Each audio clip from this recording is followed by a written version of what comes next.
Today we're going to turn a beautiful two-tone quarter-sawn bowl.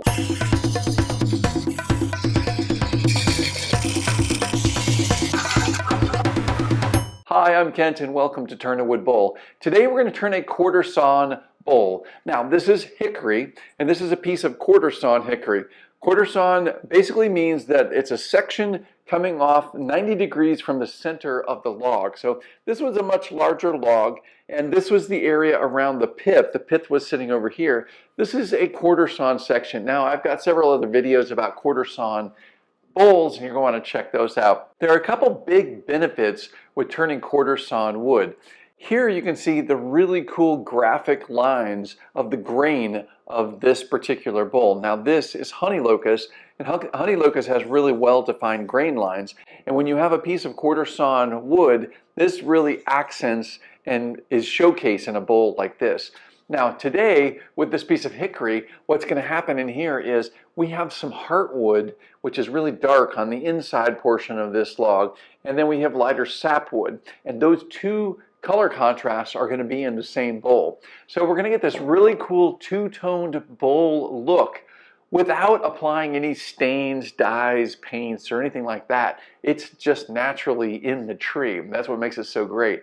And this is going to have a really cool, unique look because we have a little part of the heartwood and a little part of the sapwood together to make one bowl. So I'm going to take this piece of quarter-sawn wood over to the bandsaw and get it cut out so we can get it ready to bring to the lathe.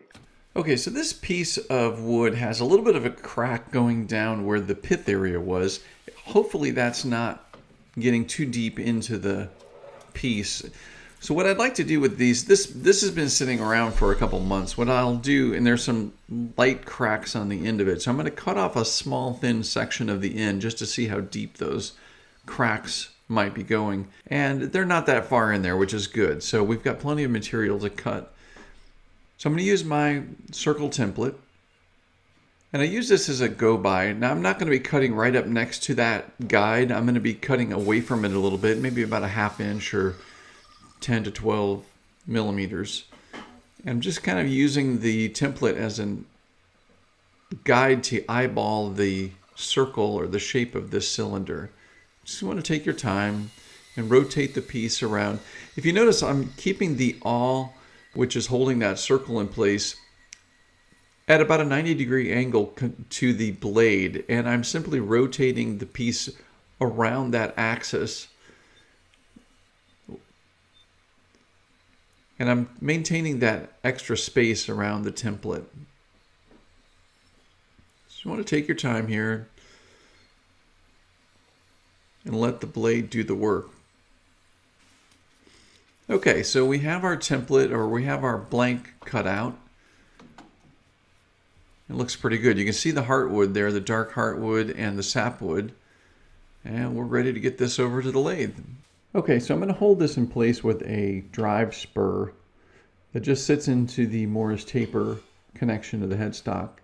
And I'll bring the tailstock up to secure it from the other end. I'm kind of eyeballing this. What I'm looking for is the top of this closest to the headstock. I want that to turn flat because that's going to be the rim or the top of the bowl. Before I get started here, I want to make sure all my tools are sharp.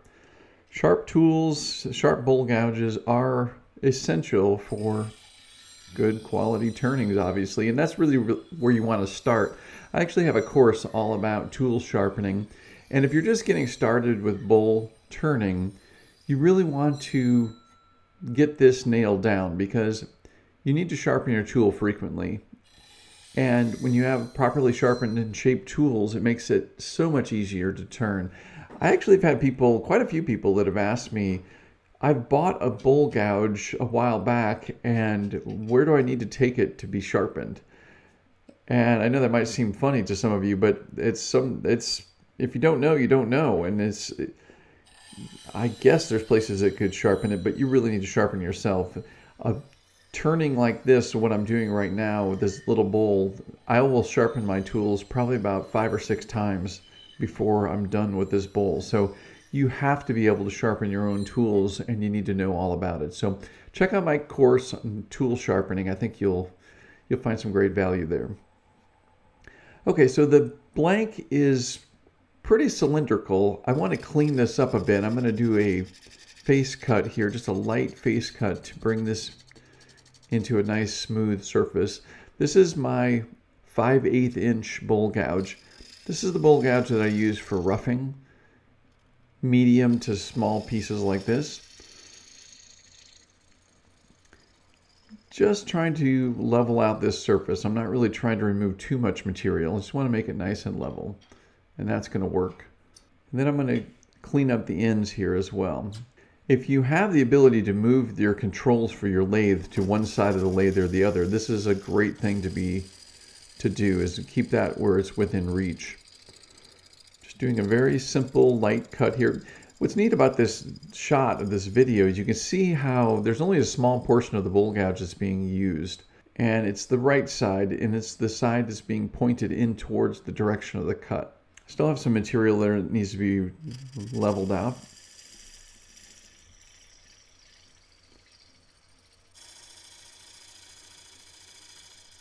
You can see there again how it's just the right side of the bowl gouge is removing material. And it's pointed, the flute is pointed in the direction of the cut. Okay, so now we have the bowl gouge trued up pretty well. And I'm going to readjust my tool rest. We're going to mark the tenon using dividers. This is going to give me the outline for the tenon shape.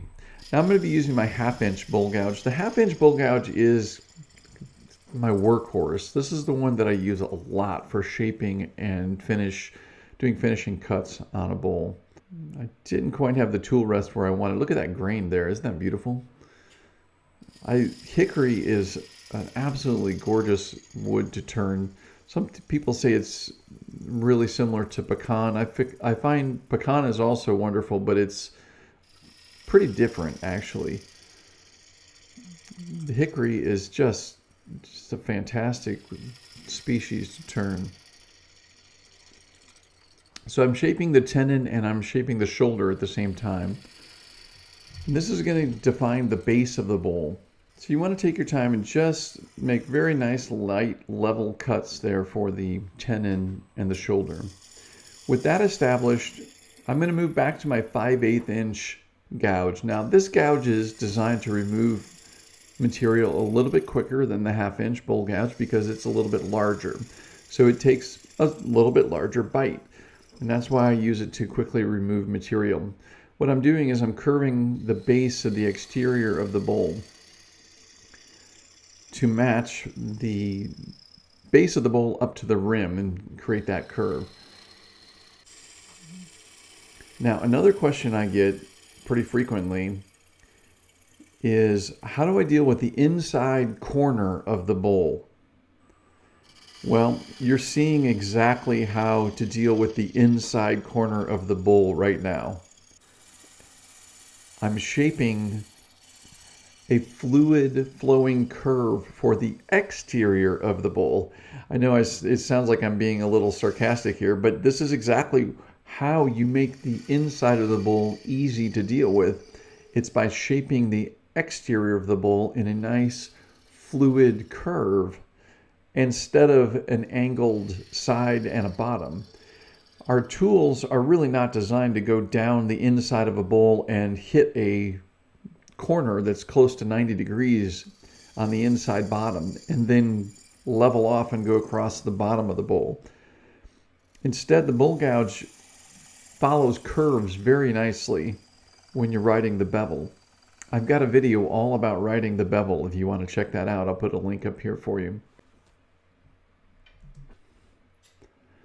I still have a little bit of a heavy spot towards the bottom of this, so I'm going to use the shear scrape to fine-tune the shape of this bowl.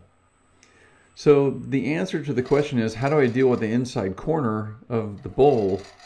Is you don't. You avoid making an inside corner by making a nice curve on the exterior of the bowl, and then you have a nice fluid curve on the interior of the bowl, and there is no inside corner.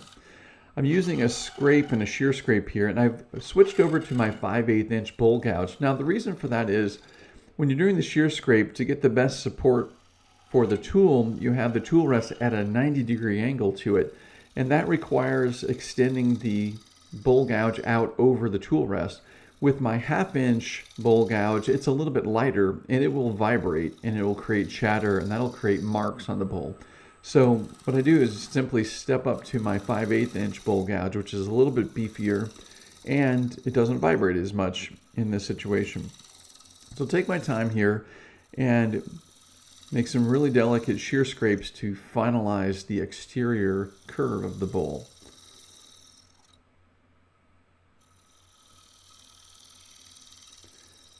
You see those really fine shavings coming off.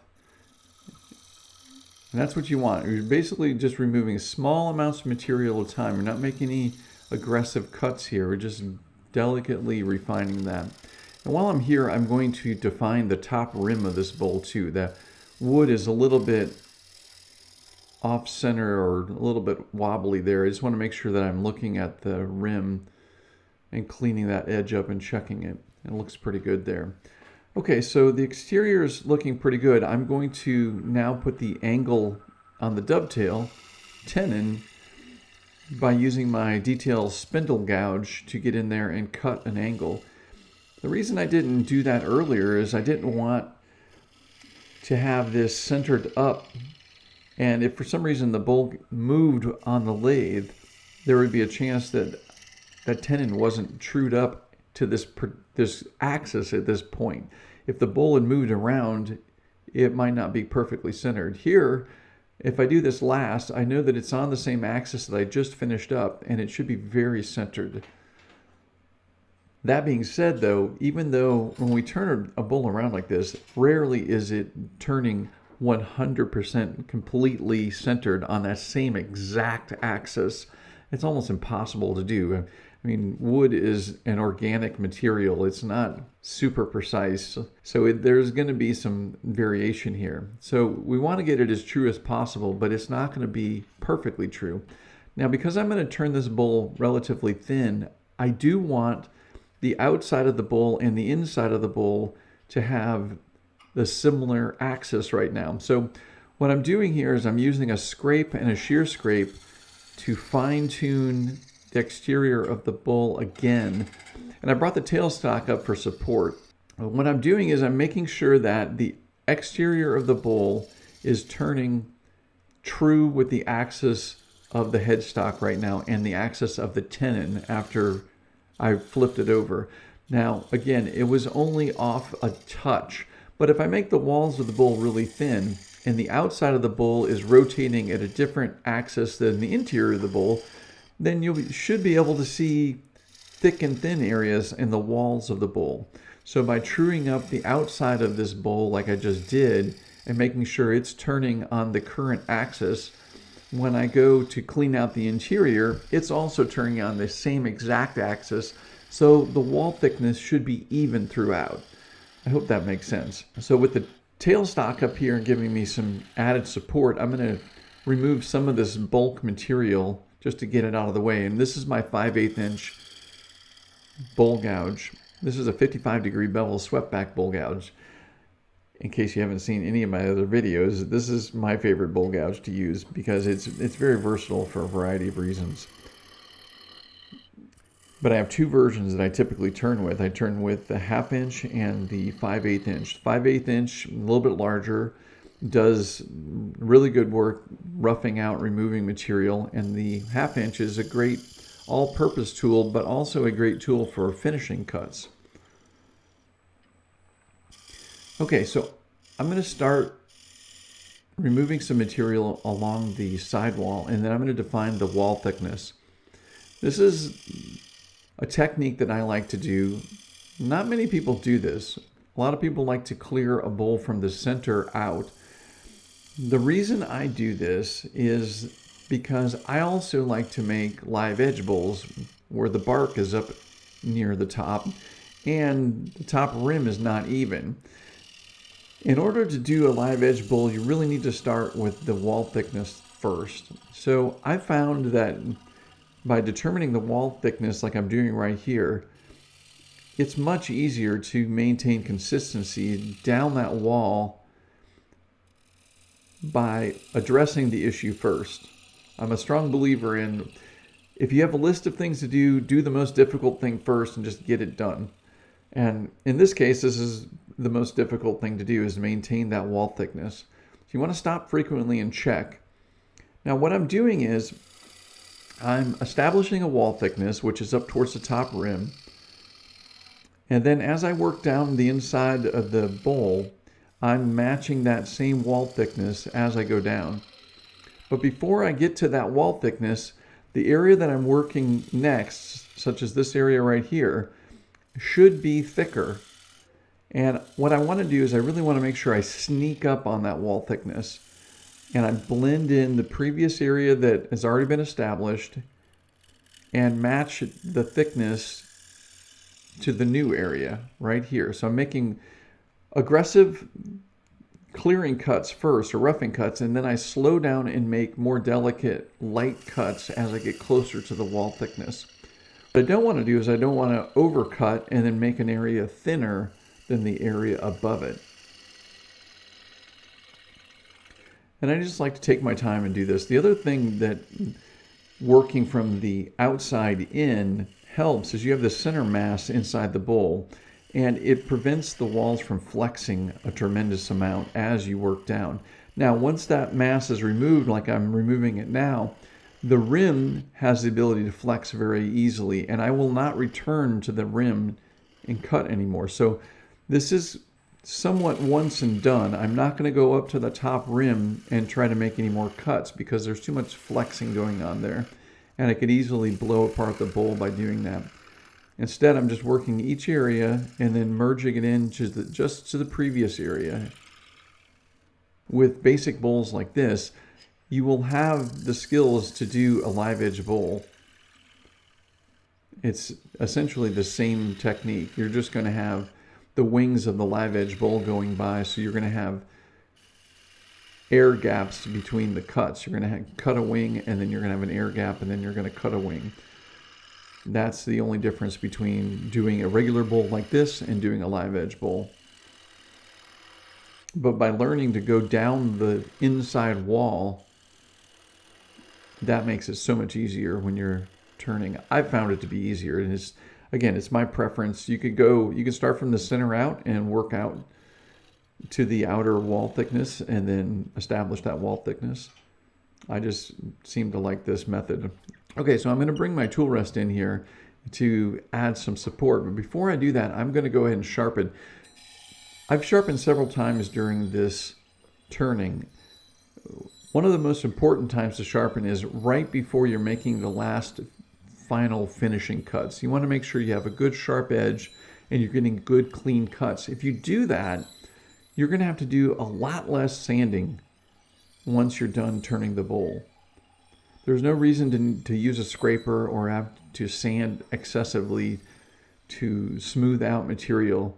You're basically going to use your different grits of sandpaper and just quickly bring the finish of the material up to a really nice finish. It should be nice and smooth coming off the bowl gouge. And stop frequently and feel the thickness and see where there's thicker areas and thinner areas. You can see the edge there a bit, but before I go in there, I want to check. See, yeah, it's a little bit thicker right there. That's what I want to remove. And I'm noticing something here. I have my tool rest up a little too high. What I want is I want the cutting edge of the bowl gouge from my position to be at center. This means in this case, the tool rest is below center. Right there, that cutting edge needs to be right on center. I still have some more to remove there, but I'm going to remove this material in the center and blend these areas together simultaneously. Now, the way you blend this together so you don't get too aggressive of a cut, because what you don't want to do is you don't want to make a really deep cut here because we're just sneaking up in really thin layers, is I'm rubbing the bevel without engaging the tip first. I'm rubbing the heel, the bevel, and then lightly letting it come in and cut the material. So I'm rubbing, picking up the cut, and making a very light pass. And that's looking pretty good. All right. And there you can see the dark and the light areas as well, which I think are going to look great with the finish on them. Okay, so I'm going to sand this piece. What I typically do is I start at 120 grit, and then I will power sand, and then I will touch up sand all of the areas. Now, I never go across the center of the bottom inside of the bowl, because if you do that, you're never going to be able to stop perfectly in the center, and you're going to cross that, and you're going to sand, you're going to make a little groove in the bottom of your bowl. So instead, stop the lathe and sand the center area nice and smooth with the lathe not running. And then I go through and I touch up any areas where I'm seeing scratch marks, because remember, we're sanding across the grain of the wood. Now that's different than the supported grain cut with turning. The surface grain on the wood, if we move sandpaper perpendicular across it, it's going to show scratch marks. And by having the lathe running and sanding, we're obviously going to go over that in some areas. So we need to touch that up. And then I'm going to clean up the edge here just very lightly, turning the bowl by hand. But I'll go through all my grits. I go 120 to 220. I'm sorry, 120 to 180 to 220 to 320. And then I stop at 320. That gives me a nice smooth surface that will take the oil very well. Now I'm going to use a jam chuck to reverse mount this, and the jam chuck has moved a little bit. It's wobbling. So the beautiful thing about a homemade jam chuck is you just grab your bowl gouge and smooth it out. If it's turning a little off center, just re-true it. And now it's turning center. Now if you notice I'm leaving like a donut up in the front, that gives me more surface contact with the inside of the bowl. You don't want your jam chuck to make a point or to be rounded off. You want it to have a good circular contact point like that. And then you just bring the tailstock up, and we're going to go ahead and shape this. Now, I'm looking at this tenon. If I use the tenon to become the foot, that's going to be too small. I want this bowl to be a little more utilitarian. I want it to be able to be used. Some of the decorative bowls, you can make that foot really small if it's not being used for a lot of different things. With this one, I'm going to use the shoulder as the foot, but I'm looking at the shoulder and thinking, well, that's a little too big. So I'm reducing some of the material on the shoulder, and I'm going to get in here with my spindle detail gouge to crispen up the side of the foot and the inside corner. Now I need to blend that into the rest of the bowl, so I'm going to adjust my tool rest, and I'm going to use the shear scrape in that little tight area. This is my 1/2 inch bowl gouge, and I'm going to shear scrape and merge the side of the bowl into the base of the bowl there. And I'm going to clean up that corner just a little bit with the spindle detail gouge. It's looking pretty good. So what's going to happen is that shoulder is going to become the foot for this bowl. I'm going to switch back to my 1/2 inch 55-degree bevel swept back bowl gouge, and I'll do a shear scrape and blend that in just a little bit more. All right, that's looking pretty good.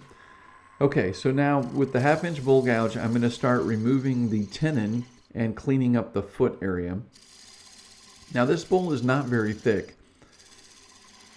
so I've got to be careful not to go too deep on this.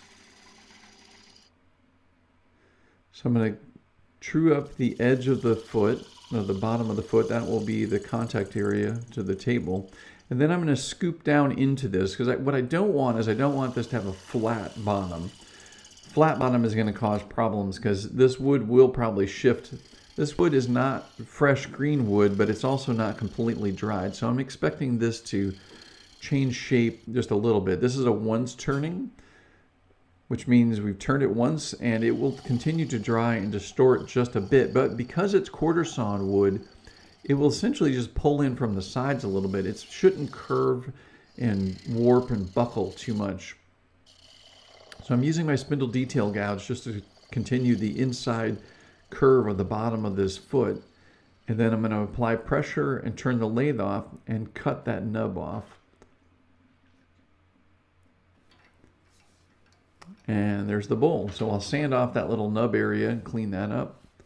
Okay, so I'm going to apply tried and true original finish. This is linseed oil with beeswax. Now that is not the container that the oil comes in. I buy this in a larger tin and I transfer amount into a glass jar like this so that I don't have to open and close that metal can frequently. Oxidization will destroy this finish, so you don't want to open and close a can very often unless you really have to. So by transferring a little bit into a jar, that helps a lot. Now I've saturated this little piece of cloth with the finish, and that one saturation is enough to finish this entire bowl. If you see the finish on the wood, you have enough finish on it. So I'll apply this, I will wait an hour, then I will wipe off any excess material, and then I'll wait 24 hours, and then I'll burnish this with steel wool. Look at that green. So there it is. We have a two-tone quarter-sawn bowl with a dark side and a light side, and look at the grain patterns inside there in the middle. It is just absolutely gorgeous. Look at the different tensions that are in there and the patterns. Wow, I love turning hickory. I love turning two-tone pieces like this. Absolutely gorgeous. Mother Nature's amazing, isn't she? So here it is, a two-toned, dark and light, quarter-sawn bowl. Isn't that gorgeous? Look at this hickory. Isn't that incredible? Now the heartwood inside the center of a large log is supposedly where the tree stores some of its energy and its oils and tannins and things of that nature. So you'll get this coloration differences in some species. And when you cut it from a particular piece like this, which was quarter sawn, you get this incredible bowl from this simple piece of wood. Now, let me go over the quarter sawn one more time because I know that I might have glanced over this and I want you guys to understand this completely. So this was a larger log, right? In the center, hickory in particular, the pith likes to crack like crazy. So you want to get that out of your bowl blanks. So I will cut a half circle blank from the top and the bottom above and below that pith. And in the center where the pith is usually a square section. I'll cut that whole section out and that's just waste. But that leaves these other sections.